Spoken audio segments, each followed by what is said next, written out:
The easiest way to embarrass yourself is to underestimate someone whose story you never bothered to learn. On a cold Thursday evening in Manhattan, the crystal chandeliers of Blackstone House reflected softly across polished marble floors while conversations about mergers, private equity, and billion-dollar acquisitions drifted through the dining room like background music. Every table was occupied. Every reservation had been booked weeks in advance. Every guest knew exactly who sat near the center of the room. Ethan Blackwell never entered quietly. He didn't have to. At 42, the billionaire founder of Blackwell Capital had built a reputation that stretched far beyond Wall Street. Newspapers admired his brilliance. Television hosts praised his discipline. Employees feared his standards. His competitors respected his instincts. Yet among those who served him, another reputation traveled even faster. Ethan Blackwell enjoyed testing people, especially those he believed stood beneath him. Tonight was no different. As he adjusted the cuff of his tailored navy suit and glanced at the Swiss watch resting against his wrist, conversation slowed almost instinctively. Restaurant managers exchanged nervous looks. Servers checked every detail twice. Nobody wanted to make a mistake around America's most demanding billionaire. Across the room, Claire Bennett carried a silver tray with steady hands. Her white blouse was perfectly pressed beneath a simple black apron. Her blonde hair rested neatly in a low bun. She moved without rushing, without hesitation, weaving between tables with the quiet confidence of someone who had long ago learned that calm was stronger than noise. She smiled politely as she refilled water glasses, thanked guests who barely looked at her, and offered the same warmth to every table regardless of how expensive the suit or how modest the tip might become. To everyone watching, she was simply another waitress working the dinner shift. Invisible, replaceable, ordinary. Ethan barely looked up as Claire approached his table. "Good evening, sir. Welcome back. May I offer you our chef's special?" she asked with a calm voice that carried neither nervousness nor forced enthusiasm. Ethan continued reading something on his phone before finally lifting his eyes toward her. His expression held the faint amusement of a man who believed every room belonged to him. "Tell me," he said, setting his phone beside his glass. "Do they teach waitresses to memorize fancy words now? Or are you naturally good at pretending?" A few nearby diners exchanged awkward glances. One couple lowered their forks. Another guest quietly leaned back in his chair, sensing entertainment was about to replace dinner. Claire remained perfectly still. Her fingers never tightened around the tray. Her breathing never changed. "I only try to communicate clearly, sir," she answered. Ethan smiled, but there was little kindness behind it. "Interesting answer." He leaned back comfortably. "Let's make this fun. I'll ask you a question. If you answer correctly, I'll leave a very generous tip. If you can't..." He paused long enough for several nearby tables to begin listening openly. "Then maybe you'll remember to stay in your lane." A few nervous chuckles escaped from neighboring guests.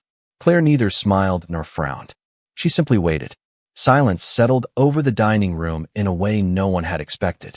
The piano continued playing somewhere near the entrance, but even its melody seemed farther away now.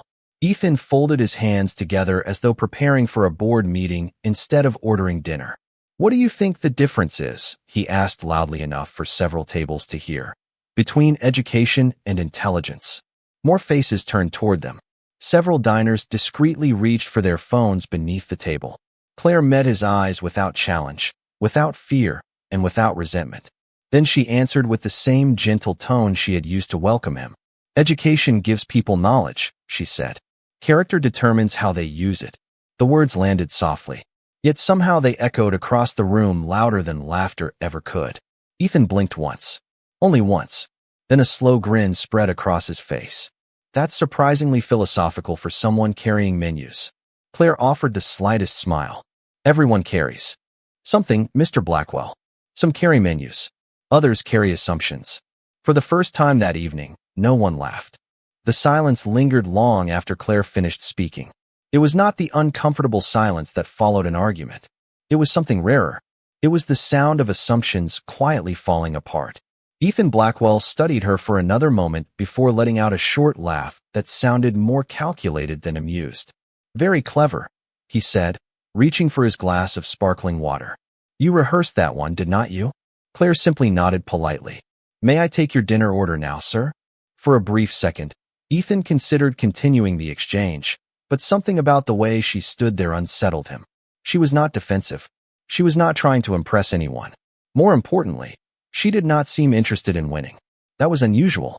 Everyone wanted something from Ethan Blackwell. Investors wanted access. Reporters wanted interviews.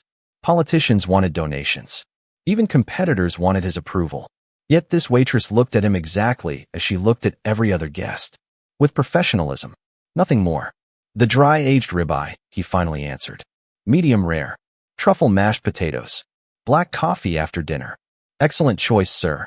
Claire wrote every word with neat, careful handwriting before giving a small smile and walking toward the kitchen. Ethan watched her disappear through the swinging doors. Who is she? He asked quietly. The restaurant manager happened to pass beside the table and paused immediately. Mr. Blackwell, is there any problem with your service? No. Ethan continued watching the kitchen entrance. I asked who she is. The manager smiled politely. Claire Bennett has worked here for almost 2 years. She has never been late, never argued with a customer, never received a complaint. Frankly, she is one of the best employees we have ever hired. Ethan frowned slightly. Just a waitress? The manager hesitated. As far as I know, yes. Ethan gave a slow nod, although something about that answer felt incomplete. Meanwhile, behind the kitchen doors, the atmosphere shifted instantly from polished elegance to organized urgency. Plates moved quickly across stainless steel counters. Chefs called out orders. Steam floated into the air as fresh herbs and butter filled the room with warmth. Claire placed her order ticket on the rail before quietly helping another server carry a heavy tray without being asked. Thank you, the younger waitress whispered. Table 9 has been impossible tonight. Claire smiled gently. Everyone has difficult days. Not everyone treats people like Mr. Blackwell. Claire only shrugged. His words belong to him. My response belongs to me. The younger waitress blinked for a moment before laughing softly. How do you always stay so calm? Claire looked toward the small employee locker in the corner where an old leather satchel rested neatly beside a folded navy coat. Practice, she answered simply. During her short break, Claire slipped into the quiet staff hallway. She opened the worn satchel and removed a small notebook filled with handwritten pages, equations, quotations, and neatly organized research notes. A faded university identification card rested inside one of the pockets. She glanced at it for only a second before sliding it back into its place. Some chapters of life were not meant to be displayed. They were meant to be carried. Her phone vibrated softly. A message appeared on the screen. Her mother had written only one sentence. I hope your shift is peaceful tonight. Claire smiled warmly before typing her reply. Everything is fine. I will bring your favorite soup home after work. She placed the phone away just as another server called her name. Claire, your billionaire is asking for you again. She closed the satchel carefully, straightened her apron, and returned to the dining room with the same quiet expression she had worn all evening. She had no idea that several guests had quietly begun watching every step she took. Nor did she notice Ethan Blackwell looking away the instant their eyes almost met, as though he refused to admit that curiosity had already begun replacing certainty. Claire returned carrying Ethan's dinner with the same measured grace she brought to every table. The aroma of perfectly seared beef and fresh herbs drifted through the air as she carefully placed each plate exactly where it belonged. Your ribeye, medium rare. Truffle mashed potatoes. Freshly ground black pepper on the side, just as you requested. Ethan glanced at the plate, but barely acknowledged the meal. His attention remained fixed on the woman standing across from him. She did not avoid eye contact, yet she never challenged it either. It was an unusual balance that made him increasingly uncomfortable. Most people either tried too hard to impress him or tried too hard to disappear. Claire did neither. Tell me something, Ethan said as she prepared to leave. How long have you been working here? Almost 2 years, sir. And before that? Claire offered the same composed smile. I had other jobs. Ethan tilted his head slightly. That was intentionally vague.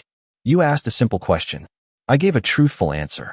Several guests nearby smiled into their coffee cups, careful not to draw attention to themselves. Ethan noticed it immediately. He was accustomed to controlling every conversation around him. Somehow, this waitress had shifted the atmosphere without raising her voice once.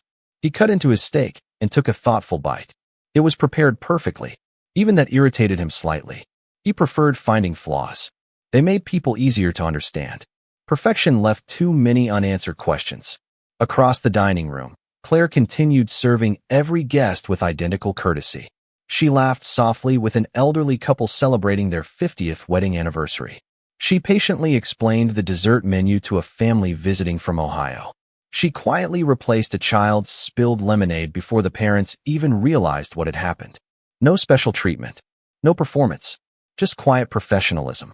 Ethan watched every interaction without realizing he had stopped eating. His executive assistant, Daniel Brooks, finally arrived after being delayed by traffic and slid into the chair opposite him. "Sorry I am late," Daniel said, loosening his tie. Board meeting ran over. Ethan barely looked away from Claire. "Do you see that waitress?" Daniel glanced across the room. "The blonde one." "Yes. She seems very good at her job." Ethan rested his fork beside his plate. She answered every question without hesitation. Not defensive, not intimidated, almost academic. Daniel laughed. "Perhaps she reads a lot." Ethan did not smile. "There is something unusual about her." Daniel followed Claire with his eyes for another moment before shrugging. "You have built companies worth billions because you notice details other people miss. But sometimes a waitress is simply a waitress." Ethan slowly shook his head. "No." His answer came almost instinctively. People reveal themselves through patterns. Hers does not fit. At that exact moment, another server accidentally dropped a stack of menus near the entrance. The sound echoed through the elegant dining room, causing several guests to turn. Before anyone else reacted, Claire calmly knelt beside the younger employee and helped gather every menu without the slightest sign of annoyance. "Everyone makes mistakes," she whispered with a reassuring smile. "Take a deep breath. The evening is not ruined." The young server nodded gratefully, her nervous hands finally becoming steady again. Ethan observed the exchange carefully. There was no audience around Claire now. No reason to appear kind. Yet she behaved exactly the same when no one important seemed to be watching. Daniel sipped his water. "Interesting." Ethan raised an eyebrow. "What?" She did not look over here once. Ethan frowned. "What difference does that make?" Daniel smiled knowingly. "Most people in this room know exactly who you are. Most glance over every few minutes hoping to be noticed. She has not looked at you once unless she was doing her job." Ethan leaned back slowly, folding his hands together as a quiet realization settled into his mind. For perhaps the first time in many years, he was no longer the most interesting person in his own conversation. Without saying another word, he reached into the inside pocket of his jacket, removed an elegant silver fountain pen, and began writing something on the back of his dinner receipt, convinced that the next question he asked Claire Bennett would finally reveal who she truly was. Claire returned a few minutes later carrying Ethan's black coffee on a polished silver tray. The rich aroma drifted upward as she gently placed the cup beside his plate. She noticed the dinner receipt resting neatly on the table with several handwritten lines covering the back. Ethan looked up with quiet confidence. "Before you leave, I have another favor to ask." Claire folded her hands lightly in front of her apron. "If it is within my responsibilities, I will be happy to help." Ethan slid the receipt toward her with his silver fountain pen resting across the paper. "I wrote something while waiting for dessert. Humor me." Claire lowered her eyes to the page. It was not a restaurant note. It was a carefully written logic problem involving probability, decision theory, and strategic optimization, the kind of question that often appeared in graduate-level business competitions. Daniel recognized it immediately and looked toward Ethan with a quiet smile. He had seen this test before. Ethan occasionally presented it during executive interviews. Only a handful of candidates had ever reached the correct conclusion without assistance. Several nearby guests sensed another unusual exchange unfolding. Conversations softened once again. Crystal glasses rested quietly against white tablecloths. Even the piano seemed to fade beneath the growing anticipation. Claire finished reading every line before gently placing the receipt back onto the table. "Would you like the mathematical answer?" she asked softly, "or the practical one?" Daniel blinked. Ethan remained expressionless, although his fingers stopped tapping the edge of the coffee cup. "There are two," he asked. "There usually are," Claire answered. "Mathematics assumes perfect information. Life rarely provides it." Ethan leaned forward. "Then give me both." Claire nodded politely. She reached for the fountain pen only after Ethan silently gestured that she could. Her handwriting flowed across the paper with remarkable precision. She solved the equation step by step without crossing out a single number. Then beneath the final calculation, she added one short sentence. The mathematically optimal decision fails if the people involved stop trusting one another. She returned the pen exactly where she had found it. Ethan stared at the page. Daniel leaned closer. Neither man spoke for several long seconds. Interesting, Ethan finally said. Most candidates stop after solving the numbers. Claire smiled gently. Businesses are built by people, not equations. Daniel looked at Ethan with raised eyebrows. She is not wrong. Ethan ignored him. Where did you learn to think like that? Claire answered without hesitation. Experience teaches lessons that textbooks cannot. Ethan rested his elbows lightly on the table. You continue answering questions without actually answering them. Perhaps because some questions belong to strangers, while others belong to friends. The answer carried no disrespect, only quiet honesty. Ethan noticed that difference immediately. Across the dining room, several guests had completely forgotten about their own meals. A retired judge lowered his newspaper. A young couple stopped discussing their engagement. Even the head chef briefly stepped through the kitchen doors, pretending to inspect the dining room while listening from a distance. Claire remained completely unaware of the attention. She was already preparing to excuse herself when an elderly gentleman seated near the fireplace slowly stood from his chair. His silver hair reflected beneath the chandelier as recognition spread across his face. He stared toward Claire with growing disbelief, as though trying to reconcile two completely different realities. Claire had not yet seen him. Ethan noticed the older man's expression before anyone else did. It was not curiosity. It was recognition. Genuine recognition. The elderly gentleman quietly placed his napkin beside his plate and began walking toward Ethan's table, never taking his eyes off Claire Bennett. For the first time that evening, Claire's calm expression changed ever so slightly. The moment she recognized the approaching man, the smallest flicker of surprise crossed her eyes before disappearing just as quickly, and Ethan realized that whatever was about to happen would answer far more questions than any conversation ever could. The elderly gentleman stopped only a few feet away from Claire, his eyes filled not with confusion anymore, but with unmistakable admiration. The dining room grew so quiet that the soft clink of silverware from the kitchen echoed across the marble floor. Claire offered a warm, respectful smile. "Good evening, Professor Whitmore." The man shook his head slowly, still smiling as though he had just discovered an old friend in the most unexpected place. "Claire Bennett," he said with genuine disbelief. "After all these years, I never imagined I would find you here." Ethan looked from one face to the other without speaking. Daniel quietly lowered his coffee cup. Several guests exchanged puzzled glances. Professor Harold Whitmore was hardly an ordinary customer. Even outside academic circles, his name carried weight. He had advised government agencies, written best-selling books on behavioral economics, and delivered lectures at the most respected universities in the country.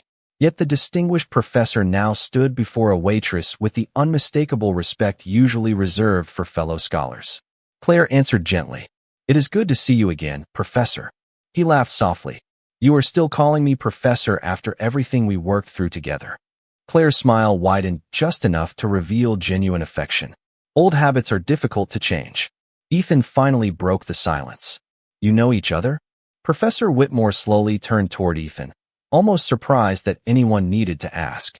"Know each other?" He chuckled warmly. "Young man, this remarkable woman was one of the brightest doctoral researchers I ever supervised." Every nearby conversation stopped completely. A wine glass remained suspended halfway to one guest's lips. Another diner slowly lowered his fork without taking another bite. Daniel looked directly at Claire, then back at Ethan, unable to hide his astonishment. Ethan himself remained perfectly still. His expression did not change, but something behind his eyes certainly did. Professor Whitmore continued before anyone could respond. "Claire completed one of the most impressive dissertations I have ever reviewed in over 35 years of teaching. Brilliant analysis. Extraordinary discipline. More importantly, unmatched integrity." Claire lowered her eyes modestly. "You are being far too generous." "Not at all." The professor smiled. "Several universities wanted to recruit you before graduation. I still remember the standing ovation after your defense." Ethan slowly leaned back in his chair. For the first time that evening, He found himself without an immediate response. Every assumption he had quietly built during dinner began collapsing one after another. He looked again at Claire's simple black apron, then at the coffee pot in her hand, then back to Professor Whitmore. None of it seemed to fit together anymore. Daniel finally spoke. "Dr. Bennett?" Claire nodded politely. "Yes." The answer was calm, almost casual, as though she were confirming today's weather rather than revealing years of extraordinary achievement. Ethan studied her face carefully. "You have a doctor of philosophy?" "Yes, sir." "And you work here?" Claire answered with exactly the same calm voice she had used all evening. "Yes, sir." Ethan searched her expression, expecting embarrassment, regret, or frustration. He found none of them. She stood exactly as she always had. Quiet, composed, comfortable in her own skin. Professor Whitmore noticed Ethan's confusion and smiled knowingly. "Success has many addresses, Mr. Blackwell. Some people simply choose different roads." Claire glanced respectfully toward the professor. "Would you care for another cup of tea before dessert?" The question caught everyone by surprise. She had not attempted to explain herself. She had not defended her choices. She had simply returned to serving her guest with the same grace she had shown every person who walked through the restaurant doors that evening. Professor Whitmore nodded warmly. "Only if you have a few minutes later. I would love to hear how your mother is doing." Claire's eyes softened. "She is improving. Thank you for remembering." As Claire walked quietly toward the kitchen to prepare his tea, Ethan watched her disappear once again through the swinging doors. This time, however, he was no longer looking at a waitress. He was looking at a mystery that no amount of money, influence, or confidence had prepared him to understand. The dining room slowly found its voice again, but the atmosphere had changed in a way no elegant decor could disguise. Guests were no longer whispering about investment deals or luxury vacations. They were quietly discussing the waitress who had just been introduced as Dr. Claire Bennett. Ethan remained seated, his untouched coffee growing colder by the minute. The confidence that had carried him through countless negotiations suddenly felt less certain. Across the room, Claire returned with a porcelain teapot and a fresh cup for Professor Whitmore. She poured the tea with the same steady hands she had used to serve every other guest that evening. Nothing about her movements suggested she had just become the center of attention. "Thank you, Claire," Professor Whitmore said warmly. "Chamomile, just as you always remembered." She smiled. "Some details are worth remembering." The professor accepted the cup before looking toward Ethan once more. "Mr. Blackwell, I hope you will forgive an old academic for saying something rather direct." Ethan gave a slow nod. "Please. Intelligence has never impressed me as much as humility. Claire possesses both. That combination is extraordinarily rare." Ethan listened without interrupting. It was unusual for him. Normally, he responded immediately, challenged assumptions, tested arguments. Tonight, he simply observed. Daniel noticed the difference. He had worked beside Ethan for nearly 10 years and had never seen his employer hesitate this long before speaking. Professor Whitmore continued gently. When Claire completed her doctorate, several prestigious institutions invited her to join their faculties. Consulting firms offered salaries that most people would never refuse. Research organizations competed for her attention. Ethan looked toward Claire again. "Then why is she here?" This time Professor Whitmore did not answer immediately. He glanced toward Claire as if asking silent permission. She gave the smallest nod before returning to organize a nearby service station. 3 years ago, the professor said quietly, "Claire's mother became seriously ill. The treatments were expensive. The schedule was demanding. Claire could have accepted a prestigious position hundreds of miles away, but she chose something different. She chose to stay close to home." Ethan remained silent. "The restaurant offered flexible hours," Professor Whitmore explained. "Enough income to help with expenses. Enough time to take her mother to medical appointments. She postponed an extraordinary career without complaining once." Daniel slowly lowered his eyes. Even several nearby guests who had unintentionally overheard the conversation appeared deeply moved. Ethan stared toward the window where soft snow had begun falling over Manhattan. The city lights reflected across the glass like scattered stars. For years, he had measured success with numbers. Revenue, market share, investment returns, growth percentages. Tonight, another measurement quietly entered his mind. Sacrifice. Does she ever speak about what she gave up? Ethan finally asked. Professor Whitmore smiled softly. "Never. If anything, She says she has gained more than she lost. Ethan watched Claire help an elderly guest adjust her chair before kneeling beside a little boy to replace a dropped spoon with another clean one. Every gesture came naturally. Every smile appeared genuine. There was no audience she was trying to impress anymore. Most of the restaurant had already returned to dinner. Yet Claire remained exactly the same person she had been before anyone knew about her doctorate. Ethan suddenly remembered his own words from earlier that evening. Stay in your lane. The sentence echoed inside his mind with uncomfortable clarity. For the first time in years, he wished he could take something back before it had ever been spoken. Claire approached once more carrying the dessert menu. Would either of you care to see tonight's selections? She asked with her familiar warmth, as though nothing unusual had happened at all. Ethan looked up at her. There was no trace of resentment in her expression, no satisfaction, no quiet victory, only simple professionalism. That realization unsettled him more than any argument ever could. He closed the menu without opening it and looked directly into Claire's eyes. Dr. Bennett, he said carefully, I believe I owe you more than an apology. I owe you an honest conversation. Claire studied him for a brief moment before offering the same calm smile that had carried her through the entire evening. Conversations are always easier, she replied gently, when neither person is trying to win. Claire stood quietly beside Ethan's table, holding the dessert menu with both hands while the soft glow of the chandeliers reflected against the polished wood beneath them. Around the dining room, conversations resumed in careful whispers, but many guests still watched from the corners of their eyes. They sensed that the evening had not yet reached its true turning point. Ethan slowly stood from his chair. Daniel looked up in surprise.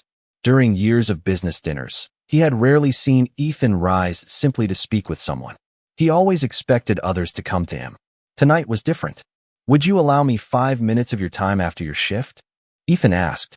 His voice no longer carried the sharp confidence that had filled the room earlier. Instead, it held something unfamiliar. Sincerity. Claire considered the request for a brief moment. If the restaurant no longer needs me, I can spare a few minutes. Ethan nodded. Thank you. She smiled politely before excusing herself to deliver another table's dessert. Ethan watched her walk away, then quietly returned to his seat. Daniel leaned closer. I have never heard you ask permission before. Ethan gave a faint smile that disappeared almost immediately. Perhaps I should have done it more often. Daniel remained silent. He understood that something much larger than a dinner conversation was unfolding. Nearly an hour later, the final guests began leaving the restaurant. Chairs were straightened. Candles burned lower. The pianist packed away his sheet music while staff quietly prepared for closing. Claire removed her apron, folded it neatly, and placed it inside her worn leather satchel. She thanked the kitchen staff one by one before walking back into the now peaceful dining room. Ethan was still there. His untouched second cup of coffee sat beside him, long since cooled.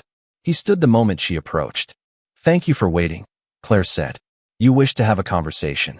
Ethan nodded toward an empty table near the window overlooking Fifth Avenue.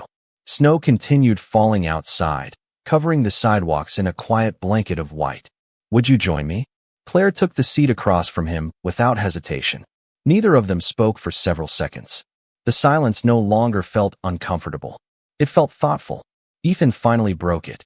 Earlier this evening, I assumed I understood you within 30 seconds. Claire rested her hands lightly on the table. Most people make quick judgments. It saves time. It also costs accuracy. Claire smiled gently. Sometimes.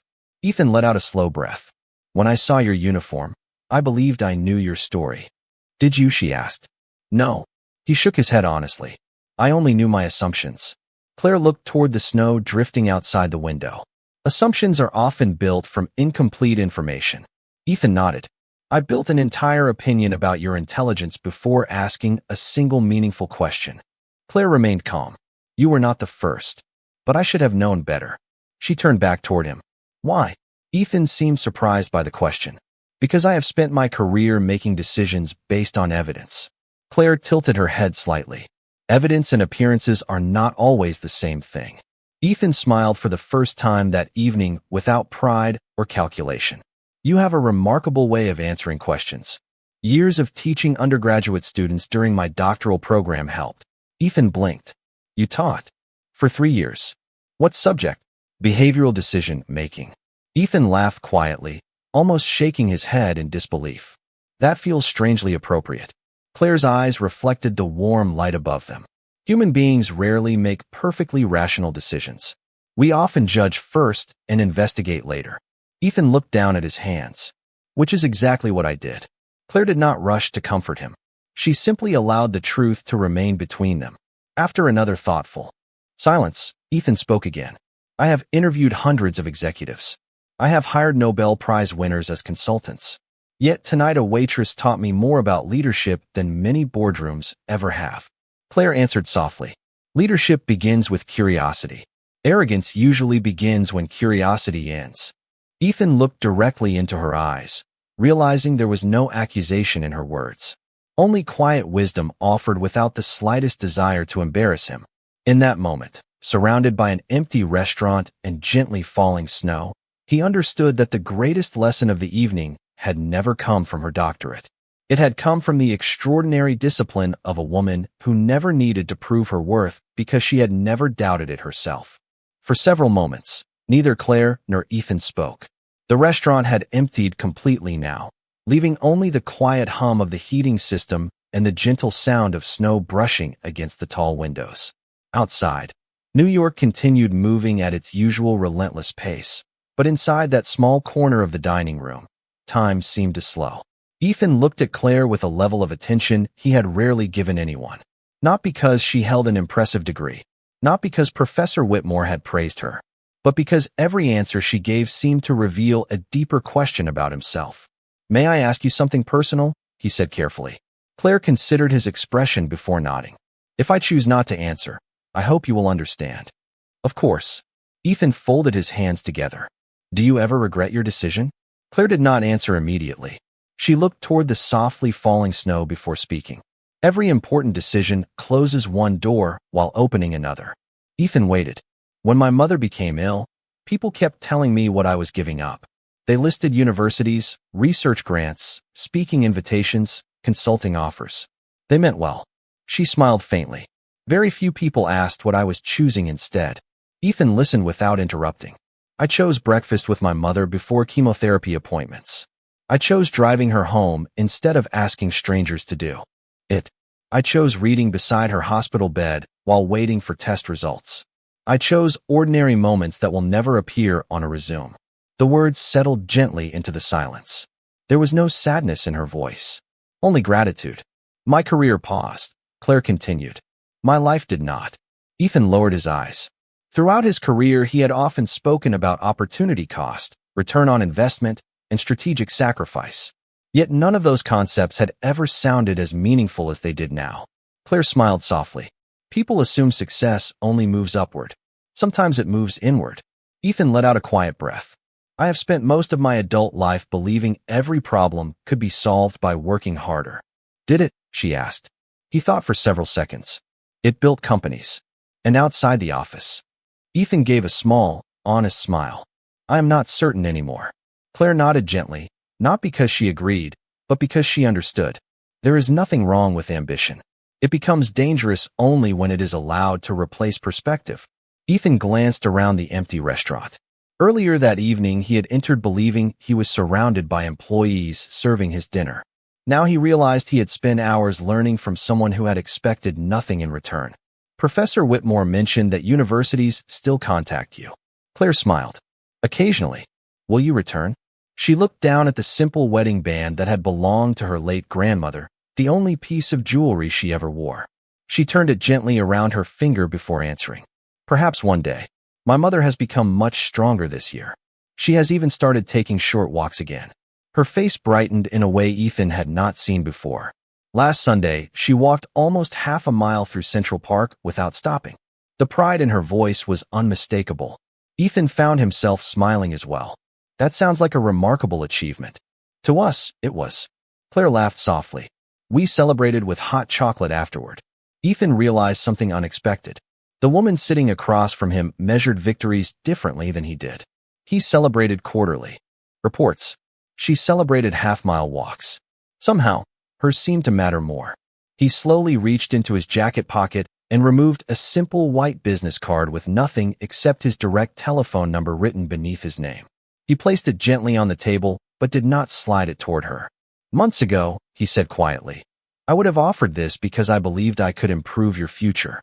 Tonight, I offer it for a different reason. Claire looked at the card, but made no move to pick it up. And what reason is that? Ethan met her eyes with complete sincerity. Because I hope one day I might earn the opportunity to learn from you again. Claire looked at the business card for a long moment before gently sliding it back across the table. Her movement was slow, respectful, and completely free of hesitation. Ethan glanced at the card, then back at her, uncertain whether he had misunderstood. Claire smiled with the same quiet warmth that had remained unchanged from the moment they first met. Please do not misunderstand me, she said softly. I appreciate the gesture more than you know. Ethan nodded. Then why return it?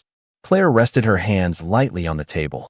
Because tonight has already given me something far more valuable than another opportunity.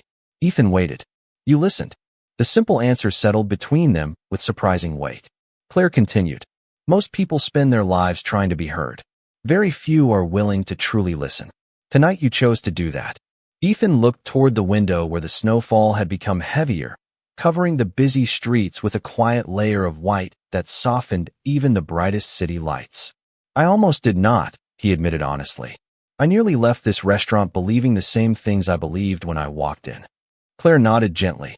People change one decision at a time. Ethan smiled faintly. You make it sound simple.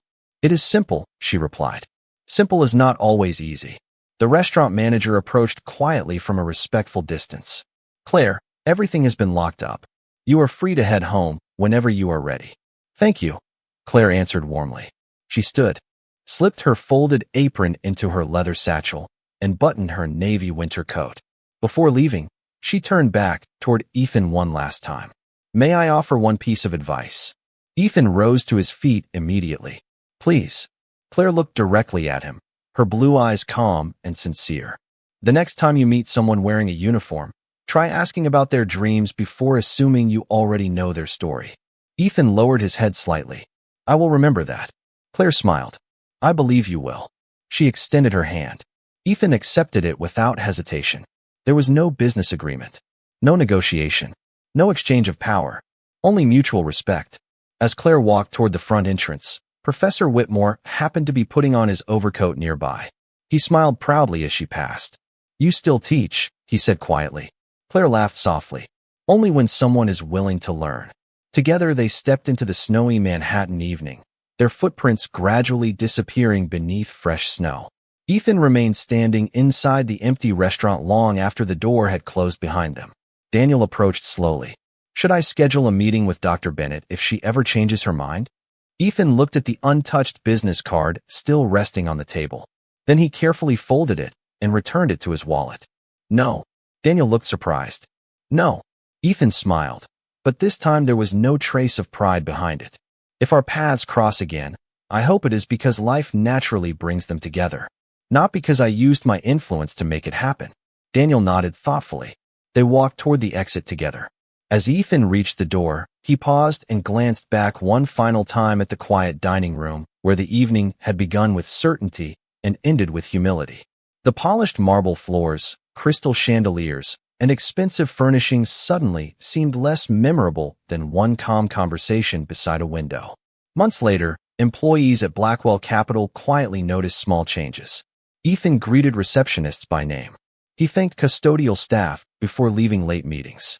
He listened longer during interviews and spoke less. During discussions, whenever someone asked what had changed, he simply smiled and answered, I met someone who reminded me that intelligence earns admiration, but character earns trust. Somewhere else in the city, Claire continued serving coffee, helping guests, driving her mother to appointments, and living the same quiet life she had always chosen. She never knew how many people were touched by one evening in a restaurant. Perhaps she never needed to know. Because the strongest voices are not always the loudest, and the greatest victories are not won by proving someone else wrong. They are won by quietly becoming the kind of person whose dignity never depends on another person's opinion.